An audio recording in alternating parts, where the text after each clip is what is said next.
జూదానికి పిలిచారు పాండవులని కౌరవులు. విదురుడి ద్వారానే కబురు పెట్టారు. పాండవులు వచ్చారు, జూదం జరిగింది. మొదటిసారి జూదంలో దాని పేరు సుహృద్యూతం అని పేరు పెట్టుకున్నారు. పాండవులు ఓడిపోయారు. ద్రౌపదికి నిండు సభలో ఘోరమైన దారుణమైన పరాభవాన్ని సంకల్పించారు కౌరవులు. అప్పుడు కూడా భీష్ముడు మౌనమే వహించాడు.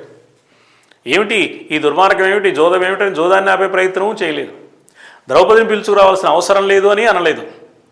పోనీ ద్రౌపది ఊరుకుందా? నిండు సభలోకి ప్రాతికామి వచ్చినప్పుడు దుశ్శాసనుడు ఆ ప్రాతికామి వల్ల కాకపోతే దుశ్శాసనుడు ఆమె కొప్పు పట్టి ఈడ్చుకొస్తే సభలోకి తీసుకొస్తున్నప్పుడు ఆమె ధర్మజుడు నన్నోడి తన్నోడినా తన్నోడి నన్నోడినా నేను ధర్మ విజితనా అధర్మ విజితనా అని ఒక ధర్మ సందేహాన్ని నిండు సభలో వ్యక్తం చేసింది. ఏమిటి దానికి అర్థం అంటే, ధర్మరాజు ముందుగా ఓడిపోతే ద్రౌపదిని ఒడ్డడానికి ధర్మరాజుకు హక్కు లేదు. ద్రౌపదిని ముందుగా ఒడ్డి ఉంటే ఆ తర్వాత ధర్మరాజు ఓడవచ్చు. ఇదేం జరిగింది అని. ఎందుకంటే ధర్మరాజు తాను కూడా ఓడిపోయిన తర్వాత శకుని ప్రేరణతో ద్రౌపదిని ఒడ్డాడు.